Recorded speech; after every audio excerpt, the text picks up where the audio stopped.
Welcome back to guys.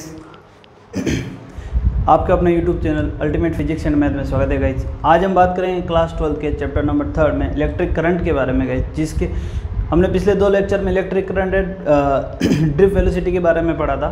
Drift velocity पे आज हम और डिस्कस करेंगे गाइस। ड्रिफ्ट वेलोसिटी का हम फॉर्मूला निकालेंगे और एक बार फिर से हम देखेंगे ड्रिफ्ट वेलोसिटी क्या होती है गाइस। तो हमने पिछले लेक्चर में देखा था गाइस कि हमारे पास अगर कोई कोई कंडक्टर है गाइस, ठीक है। जब हमारे पास कोई कंडक्टर होता है और उस कंडक्टर को हम नॉर्मल रूम टेम्परेचर पर अगर वो कोई कंडक्टर रहता है तो उसमें क्या रहता है, कुछ फ्री इलेक्ट्रॉन रहते हैं गाइस। क्या रहते हैं? फ्री इलेक्ट्रॉन रहते हैं। तो ये इलेक्ट्रॉन क्या रहते हैं, रैंडमली मोशन करते रहते हैं और इसके अंदर करंट का फ्लो नहीं होता है गाइस। इसके अंदर करंट का फ्लो नहीं होता है क्योंकि इनका जो नेट इलेक्ट्रॉन, फ्री इलेक्ट्रॉन की नेट वेलोसिटी जो होती है वो क्या होती है गाइस, 0 होती है। यानी कि जब नॉर्मल रूम टेम्परेचर पर रहता है तो इनकी जैसे इसकी U1 है, ये U2 है, ये U3 है, ये U4 है, U5 है, इस तरीके से ये है, ठीक है। इलेक्ट्रॉन्स है हमारे पास, N इलेक्ट्रॉन्स है और ये किस तरीके से मोशन करते हैं, जो हमारे इलेक्ट्रॉन है वो मोशन किस तरीके से करते हैं गाइस, ये रैंडम मोशन करते हैं। यहाँ से आए, यहाँ पे टकराया, फिर इस तरफ गए, यहाँ पे टकराया, फिर इस तरफ आया। तो इनका मोशन किस तरीके से होता है, रैंडम मोशन होता है। ये किस तरीके का मोशन करते हैं, ये रैंडम मोशन करते हैं गाइस। अगली बात समझ में। चलो, ये टॉपिक, ये कॉन्सेप्ट हमने देखा था कि जो हमारे जो इलेक्ट्रॉन्स होते हैं वो किस तरीके से मोशन करते हैं, रैंडम मोशन करते हैं। तो इनके अंदर जो नेट वेलोसिटी होती है, इनिशियल वेलोसिटी, जब हम इनको किसी जब तक इस कंडक्टर को हम किसी इलेक्ट्रिक फील्ड में नहीं रखते गाइस, ठीक है। तो यहाँ क्या होगा कि नेट जो वेलोसिटी, एवरेज वेलोसिटी जो होगी इनिशियली, वो u कितनी होगी, किसके इक्वल होगी, वो 0 के इक्वल होगी। U1 plus U2 plus U3 and UN upon n guys. तो ये नेट जो वेलोसिटी है वो किसके इक्वल हो जाएगा, 0 के इक्वल। यानी इसमें कोई करंट फ्लो नहीं हो रहा है, यानी कि इसके अंदर नेट वेलोसिटी, इसके जो इलेक्ट्रॉन्स है इनके अंदर नेट वेलोसिटी क्या है गाइस, 0 हो रही है गाइस। बात आ गई समझ में। चलो गाइस, अब हमने कहा कि जब हमने बात करी थी कि अब इस जो कंडक्टर है हमारे पास, इसके ऊपर हम इसको किसी बैटरी से जोड़ते हैं तो हम इस पर क्या करते हैं, इलेक्ट्रिक फील्ड अप्लाई करते हैं। इस कंडक्टर पर मुझे क्या करना है, इलेक्ट्रिक फील्ड अप्लाई करना है। और कंडक्टर पर जब मैं इलेक्ट्रिक फील्ड अप्लाई करूँगा तो मैं इसको किससे ऐड करूँगा, किसको जोड़ दूँगा, इससे मैं इसको क्या कर दूँगा, एक बैटरी से जोड़ दूँगा। और बैटरी से जोड़ने पर इसके अंदर क्या हो जाएगा, एक इलेक्ट्रिक फील्ड हो जाएगा, इलेक्ट्रिक फील्ड आ जाएगा। तो ये क्या है, इसके अंदर जितने भी इलेक्ट्रॉन्स है गाइस वो रैंडम मोशन कर रहे हैं, ठीक है। यहाँ पर एक इलेक्ट्रॉन है, ये इसकी हम एक ही इलेक्ट्रॉन की बात करते हैं यहाँ पर कि ये इस तरीके से मूव कर रहा है, ठीक है। यहाँ पर टकराया, फिर यहाँ से टकराया, ये रैंडमली किधर भी मूव हो सकता है, ठीक है गाइस। तो इस तरीके से मान लो कोई इलेक्ट्रॉन मूव हो रहा है। अब हमने क्या किया, इसको एक बैटरी से जोड़ दिया। जब बैटरी से जोड़ा तो इसके ऊपर एक इलेक्ट्रिक फील्ड आ गया, है ना, पोटेंशियल डिफरेंस आ गया और इलेक्ट्रिक फील्ड आ गया। इलेक्ट्रिक फील्ड की वजह से, इस बैटरी से जोड़ने की वजह से अब इसमें क्या होगा, एक इलेक्ट्रिक फील्ड लगेगा और इलेक्ट्रिक फील्ड की वजह से इलेक्ट्रॉन में क्या हो जाएगा, ड्रिफ्ट वेलोसिटी आ जाएगी। इसमें इलेक्ट्रॉन में क्या आ जाएगा, ड्रिफ्ट वेलोसिटी आ जाएगी। ड्रिफ्ट वेलोसिटी क्या होती है गाइस, हमने देखा था कि इनके अंदर क्या होता है, इलेक्ट्रॉन मूव कर रहे हैं कैसे, इलेक्ट्रिक फील्ड ई लगा गाइस, इलेक्ट्रिक फील्ड क्या लग रहा है, ई लगा। इलेक्ट्रॉन क्या करेगा, यहाँ से लेके पॉजिटिव तक चला जाएगा। यहाँ पर अगर पॉजिटिव है या नेगेटिव है तो नेगेटिव से पॉजिटिव की तरफ जाता है, इलेक्ट्रिक फील्ड के अपोजिट जाएगा, ठीक है। तो इलेक्ट्रॉन क्या करेगा गाइस, इस इलेक्ट्रिक फील्ड लगने की वजह से इस इलेक्ट्रॉन में क्या आ जाएगा, थोड़ा शिफ्टिंग आ जाएगी, हल्का सा ड्रिफ्ट आ जाएगा। क्या है, अभी मोशन तो अभी भी ये कैसा रैंडम ही करेगा, लेकिन इसमें क्या हल्का सा शिफ्टिंग आ जाएगी और उस शिफ्टिंग की वजह से एवरेज कुछ ना कुछ वेलोसिटी आ जाएगी और उसमें क्या हो जाएगा, करंट फ्लो होने लग जाएगा। तो शिफ्टिंग क्या हो जाएगी, जैसे कि यहाँ से जो हमारा था इलेक्ट्रॉन, जब ये मूव करा तो अब ये क्या करेगा, इस तरीके से मूव करेगा। इसमें यहाँ पर ना आकर ये यहाँ आ जाएगा, इसकी वजह से इसमें क्या हो जाएगी गाइस, इसमें शिफ्टिंग हो जाएगी, ठीक है। और फिर इस यहाँ से फिर ये यहाँ पर आ जाएगा, फिर यहाँ से हम देख रहे हैं गाइस ये यहाँ पर आ जाए। तो हम नेट क्या रिजल्ट मिल रहा है, अगर हम जब इलेक्ट्रिक फील्ड नहीं लगा रहे थे गाइस, इलेक्ट्रिक फील्ड लगाने से पहले हमारा जो इलेक्ट्रॉन था वो क्या था, यहाँ मिल रहा था। लेकिन इलेक्ट्रिक फील्ड लगाने से वजह से उसमें हल्की सी ड्रिफ्टिंग आ गई और ये यहाँ की बजाय यहाँ पर मिल रहा है। यानी कि इस ड्रिफ्टिंग की वजह से हमारे क्या हो रहा है गाइस, इसमें इस कंडक्टर के अंदर क्या होगा, करंट का फ्लो होगा। तो ये नेट जो अब नेट इसमें वेलोसिटी आएगी ना, जो नेट वेलोसिटी इलेक्ट्रिक फील्ड लगाने से जो नेट वेलोसिटी आती है उसको ही ड्रिफ्ट वेलोसिटी कहते हैं गाइस, ठीक है। नेट जो वेलोसिटी आएगी उसी को हम क्या बोलते हैं, ड्रिफ्ट वेलोसिटी बोलते हैं गाइस। उसी को हम ड्रिफ्ट वेलोसिटी बोलते हैं, जिसको हम वीडी से डिनोट करते हैं गाइस। आगे बात समझ में।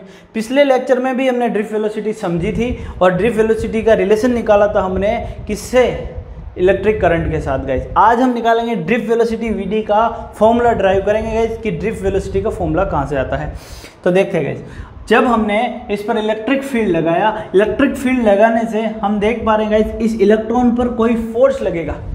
क्या लगेगा, इलेक्ट्रिक फील्ड लगाने पर इसकी वजह से इस इलेक्ट्रॉन पर क्या चार्ज, इस चार्ज पर क्या कोई फोर्स लगेगा, बिल्कुल लगेगा सर। कितना लगता है फोर्स, तो फोर्स जो लगता है इस चार्ज पर इलेक्ट्रिक फील्ड ई की वजह से, है ना। तो हम यहाँ लिख लेते हैं गाइस, देखिए हम इसको लिखते हैं force due to electric field E, यानी कि जो इलेक्ट्रिक फील्ड E है उसकी वजह से जो फोर्स लग रहा है वो कितना हो जाएगा, F जो इक्वल हो जाएगा किसके, QE गाइस। ठीक है, F बराबर क्या होता है, QE के। यहाँ पर Q कितना है गाइस, इस पर चार्ज कितना है, इलेक्ट्रॉन पर माइनस ही, तो ये F कितना हो जाएगा, इसको मैं लिख सकता हूँ, ये हो जाएगा जो F है equal to minus E into E guys. आई बात समझ में। इसको मैं दे देता हूँ इक्वेशन नंबर 1। यहाँ तक किसी को कोई प्रॉब्लम गाइस, चलो, क्योंकि चार्ज पर यहाँ पर क्या लग रहा है, इलेक्ट्रिक फील्ड की वजह से फोर्स लग रहा है। दूसरा, एज वी नो F बराबर क्या होता है गाइस, हमें पता है ma होता है। F बराबर क्या होता है, ma।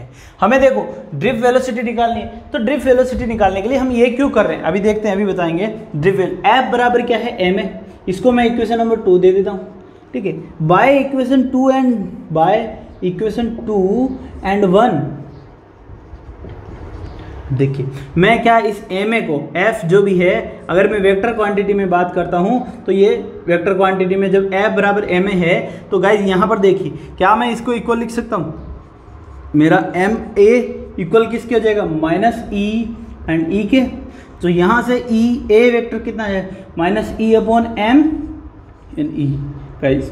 तो यहाँ पर एक्सेलरेशन कितना आ गया, यानी कि इस इलेक्ट्रिक फील्ड की वजह से जो फोर्स लग रहा है, यानी कि ये फोर्स जो इस इलेक्ट्रॉन में एक एक्सेलरेशन ला देगा, और वो एक्सेलरेशन किसके इक्वल होगा, ये इसके इक्वल होगा। यहाँ से हमने किससे निकाला एक्सेलरेशन, इस इक्वेशन से।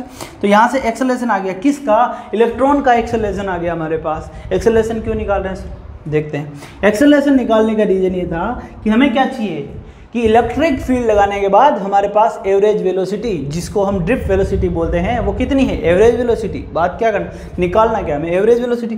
तो एवरेज वेलोसिटी क्या होगी, यानी कि मैं हर एक इलेक्ट्रॉन की अलग अलग, मान लो कि पहले कोई भी, जैसे कि ये इलेक्ट्रॉन था, ठीक है, इसकी पहले वेलोसिटी यहाँ पर u थी, ठीक है, और टक्कर के, अब देखिए होता क्या है गाइस, यहाँ पर ध्यान रखना, जब इलेक्ट्रॉन ये मोशन का मूव करते हैं, एक इलेक्ट्रॉन जब ये मूव करता है और यहाँ दूसरे टक्कर से पहले, एक यहाँ से मूव करता है और ये टक्कर से पहले, यानी कि दो सक्सेसिव टक्कर के बीच में टाइम पीरियड होता है, कुछ टाइम पीरियड होता है, उसको हम क्या बोलते हैं, रेस्ट टाइम पीरियड बोलते हैं, रिलैक्सेशन टाइम पीरियड बोलते हैं गाइस, ठीक है, रिलैक्सेशन टाइम बोलते हैं। ये ना, उसमें ये क्या कहता है, हम रेस्ट में रहेंगे बिल्कुल फ्री में। तो यहाँ से क्या था, इसकी टक्कर हुई, ये इलेक्ट्रॉन यहाँ से निकला, यहाँ से फिर यहाँ पे इसकी टक्कर हुई, यहाँ से टक्कर होने के बाद फिर ये वापस यहाँ आया, यहाँ पे फिर टक्कर हुई। इस तरीके से इसमें क्या होता है कि इसमें कुछ ना कुछ एक्सेलरेशन आता है, और एक्सेलरेशन की वजह से क्या करता है, ये अपनी काइनेटिक एनर्जी यहाँ से क्या करता है, इसको काइनेटिक एनर्जी मिलती है, और ये काइनेटिक एनर्जी से यहाँ टकराता है और अपनी काइनेटिक एनर्जी किसी और को दे देता है, ठीक है। अब देखिए यहाँ से कॉन्सेप्ट क्या समझना है कि यहाँ पर जब एक इलेक्ट्रॉन, जब बात करते हैं इलेक्ट्रॉन, जब दो सक्सेसिव टक्कर होती है, उनके बीच का जो टाइम पीरियड होता है उसको हम क्या बोलते हैं, रिलैक्सेशन टाइम बोलते हैं। पहली बात तो ये, तो रिलैक्सेशन टाइम पीरियड क्या होता है, यहाँ पर डेफिनेशन लिख लेते हैं गाइस कि रिलैक्सेशन क्या होता है। देखिए इलेक्ट्रॉन रेंडमली मोशन करते हैं, टक्करों के साथ मोशन कर रहे हैं, यानी कि दो टक्करों के बीच में जो टाइम पीरियड होता है ना, दो टक्कर होती है, उनके बीच का जो टाइम पीरियड होता है उसको हम क्या बोलते हैं, रिलैक्सेशन टाइम बोलते हैं गाइस। उनको क्या बोलते हैं हम, रिलैक्सेशन टाइम बोलते हैं गाइस। तो यहाँ पर हम रिलैक्सेशन टाइम की डेफिनेशन लिख लेते हैं कि रिलैक्सेशन टाइम क्या होता है,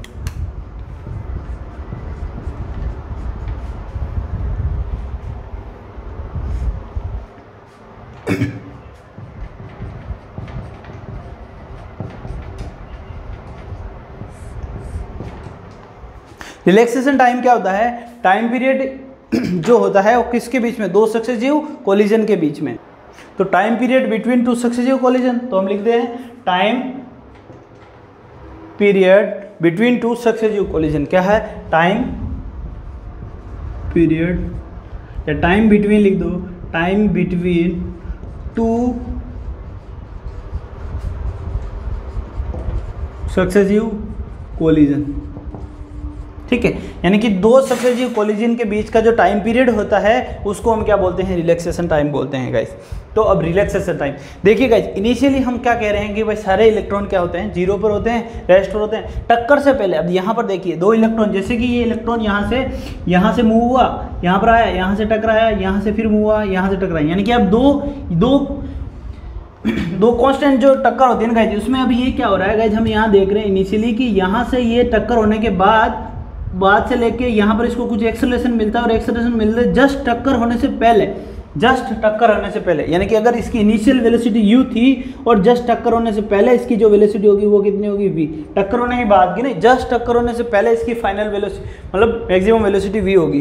तो इनिशियल वेलोसिटी अगर ये u वेलोसिटी से यहाँ से निकलता है, रवाना होता है, तो इसकी इनिशियल जो फाइनल वेलोसिटी होगी टक्कर होने से जस्ट पहले वो कितनी है, v है। तो हमें क्या निकालना है कि हमें जो इलेक्ट्रिक फील्ड की वजह से हमें क्या निकालना है, वेलोसिटी, एवरेज वेलोसिटी निकालनी है, तो v हमें काउंट करना है। ठीक है, इनिशियल वेलोसिटी सभी इलेक्ट्रॉन की हम सब क्या कर रहे हैं, यहाँ पर देख रहे हैं u कितना ले रहे हैं, 0 ले रहे हैं। तो देखिए हमें क्या देखना, इलेक्ट्रिक फील्ड लगाने के बाद एवरेज वेलोसिटी निकालनी है, और जो वेलोसिटी v इक्वल टू होता है गाइज, v बराबर कितना होता है, u plus at guys, u plus क्या होता है, at। वेलोसिटी v बराबर क्या होता है, u प्लस at, ये हमें पता है। तो v बराबर निकालना, तो v1 मान लो ये कोई v1 है, ठीक है, v1 निकालना है, तो v1 निकालना है। ठीक है, v1 के लिए अब मुझे इसके लिए निकालना है, इस 1 इलेक्ट्रॉन के लिए, मान लो ये इलेक्ट्रॉन नंबर 1 है, इसके लिए मैं v1 निकाल रहा हूँ। तो v1 के लिए मेरे पास इसके लिए u क्या है, u1, और ये आएगा v1। तो v1 किसके इक्वल आएगा, u1 प्लस एक्सेलरेशन। अब यहाँ पर क्या होता है कि इस इलेक्ट्रिक फील्ड की वजह से यहाँ इसको क्या मिल रहा है, एक्सेलरेशन मिल रहा है, और वो एक्सेलरेशन कितना मिल रहा है, ये है। तो हम यहाँ पर अभी ए ही लिख रहे हैं, ए और टी क्या है, टाइम पीरियड, किसके बीच का, जो टाइम पीरियड जो है वो किसके बीच का, इन दो सक्सेसिव टक्कर के बीच का टाइम पीरियड, जिसको हम टो से भी डिनोट करते हैं गाइस, तो यहाँ हो जाएगा टो 1 गाइस। टाइम पीरियड क्या आ गया, टो 1, यानी कि दूसरी टक्कर होने से पहले कितना टाइम पीरियड इसको मिला, जिसके अंदर इसमें एक्सेलरेशन आया। तो एक्सेलरेशन के लिए यहाँ से एक्सेलरेट हुआ और यहाँ आके टकरा गया, तो यहाँ से एक्सेलरेशन खत्म हो गया, यानी कि इसको एक्सेलरेट होने के लिए कितना टाइम मिला, यहाँ से यहाँ तक का, और इस टाइम को क्या कहते हैं, टाइम रिलैक्सेशन टाइम, जो कि क्या होता है, टो होता है। तो इसके लिए क्या होगा, टो 1, यानी कि इसके इसी तरीके से हम इसमें जितने भी इलेक्ट्रॉन हैं, कितने भी हो, सभी के लिए हम निकाल लेंगे। n इलेक्ट्रॉन है तो n के लिए निकाल लेंगे। तो v2 के लिए उसकी initial velocity v1 u2 plus a same रहेगा, और इसका जो टाइम पीरियड आएगा रिलैक्सेशन टाइम t2। ठीक है गाइस, इस तरीके से आप लिख सकते हो। vn के लिए भी हम लिखेंगे un प्लस रिलैक्सेशन टाइम उसका क्या आएगा, tn गाइस। हमें क्या निकालना है, vd, यानी कि एवरेज वेलोसिटी, जो कि क्या होती है गाइस, यहाँ पर देखिए हमें क्या निकालना है, vd यानी एवरेज वेलोसिटी, और vd क्या है, vd जो है वो इक्वल है किसके, एवरेज वेलोसिटी के, और वो हो जाएगी v1 plus v2 plus v3 and so on vn upon क्या हो जाएगा, n गाइस।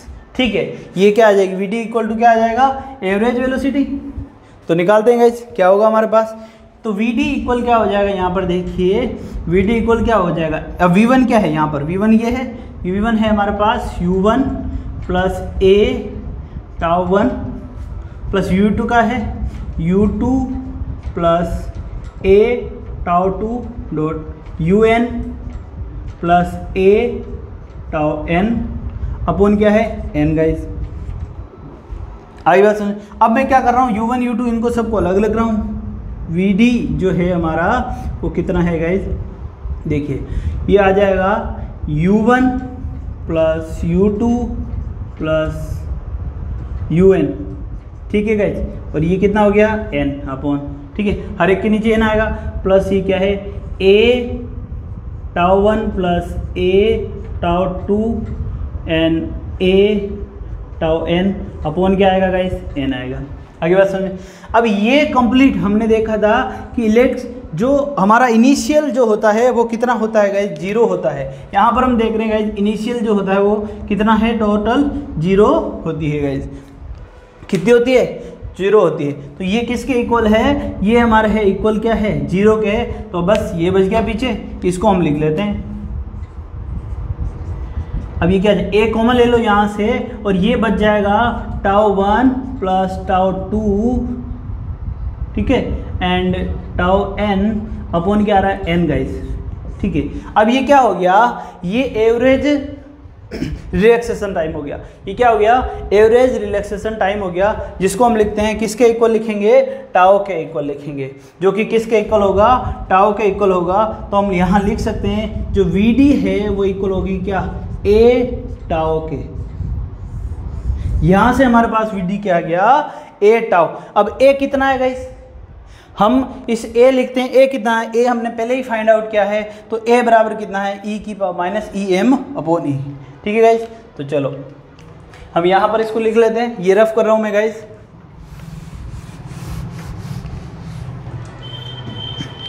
तो वीडी इक्वल यहाँ से क्या आ जाएगा, वीडी जो है वो इक्वल आ रहा है हमारे पास, ए कितना है, ई अपॉन एम, ये क्या है, ई टाउ गाइस, ठीक है। अब आप इसको इस तरीके से भी लिख सकते हैं, वीडी इक्वल क्या आ रहा है, ई एम टाउ ई गाइस। आगे बात समझे, इसको साथ में देख लेते हैं। चलो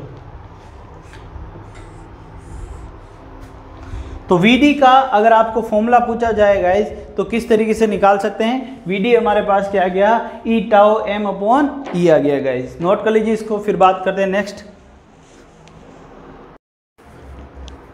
ओके गाइस, तो अब हम देखते हैं मोबिलिटी। मोबिलिटी क्या होता है गाइस, मोबिलिटी जो है वो एक कांस्टेंट है गाइस, एक तरह का मोबिलिटी जो है, देखिए गाइस।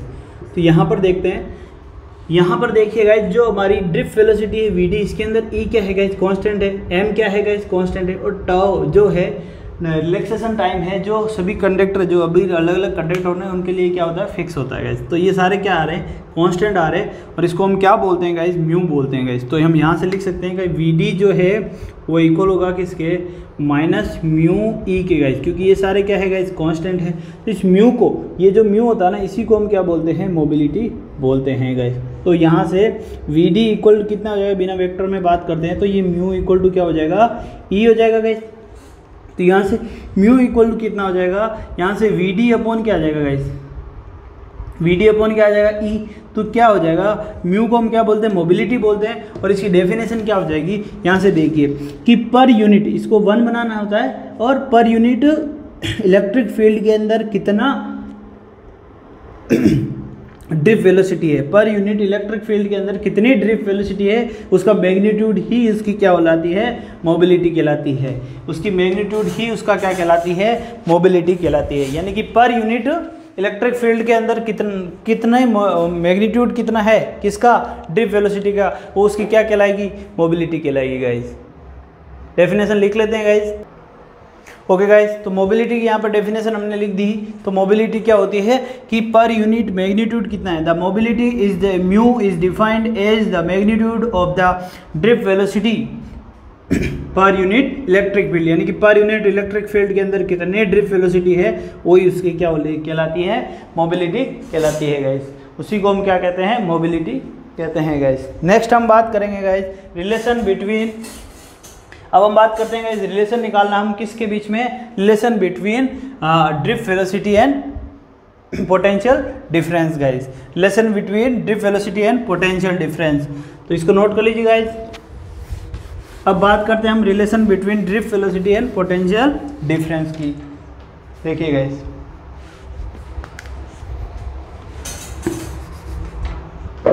तो drift velocity and potential difference के बीच में हम रिलेशन निकाल रहे हैं, relation between VD and V, ठीक है। चलो गाइस, तो देखते हैं V इक्वल टू क्या होगा कि इलेक्ट्रिक फील्ड E की वजह से जो V आता है गाइस, इलेक्ट्रिक फील्ड E की वजह से V आता है, जो कितना आएगा, V जो इलेक्ट्रिक फील्ड E की वजह से आएगा E अपॉन क्या आएगा, L, ठीक है। यहाँ पर E बराबर क्या हो जाएगा गाइज, यहाँ से VD से निकालते हैं तो VD इक्वल है किसके, E tau upon M E guys. तो यहाँ से E की वैल्यू निकालते हैं तो E कितना आ जाएगा यहाँ से गाइज, E बराबर क्या आता है VD M अपॉन ई टाओ गाइज। ठीक है, तो क्या मैं E की वैल्यू इसमें पुट कर दूं तो V इक्वल टू क्या आता है VD M अपॉन ई टाओ L गाइज। तो यहाँ से अगर VD बराबर निकालना है मुझे तो VD बराबर निकाल रहा हूँ मैं, तो VD बराबर क्या हो जाएगा यहाँ पर देखिए V ई टाओ ई एल अपॉन क्या आ रहा है M टाओ गाइज। तो यहाँ पर देख रहे हैं गाइज VD जो है वो क्या आ रहा है, हमारा जो VD है वो किसके आ रहा है, वो प्रोपोर्शनल आ रहा है किसके, V के। तो VD जो है वो प्रोपोर्शनल है किसके, V के गाइज। VD क्या है, प्रोपोर्शनल आ रहा है किसके, V के गाइज। आगे बात समझ में, जो VD है वो प्रोपोर्शनल आ रहा है किसके, V के। और एक चीज़ और ध्यान रखना, जो हमारी VD होती है ड्रिफ्ट वेलोसिटी, वो क्या आ रहा है गाइज, ये देखिए क्या टेम्परेचर बढ़ाने से इनके बीच में क्या, इन इलेक्ट्रॉन्स की क्या आ जाएगी, एनर्जी बढ़ जाएगी। एनर्जी बढ़ जाएगी तो इनकी स्पीड बढ़ेगी, ये जल्दी जल्दी टकराएंगे, यानी कि इनका जो रिलैक्सेशन टाइम है वो क्या हो जाएगा गाइज, कम हो जाएगा। तो कम हो जाएगा तो इसका मतलब क्या है कि जैसे जैसे टेम्परेचर बढ़ेगा, वैसे वैसे उसका रिलैक्सेशन टाइम घटेगा, यानी कि किस पर डिपेंड है, ये इन्वर्सली प्रोपोर्शनल होता है। ठीक है, तो टेम्परेचर जो होता है वो इन्वर्सली प्रोपोर्शनल होता है किसके, रिलैक्सेशन टाइम के गाइज। यहाँ पर नोट कर लीजिए गाइज, मिलते हैं नेक्स्ट वीडियो में गाइज, तब तक के लिए बाय बाय। आज का लेक्चर यहीं ख़त्म करते हैं guys. Please like and subscribe guys.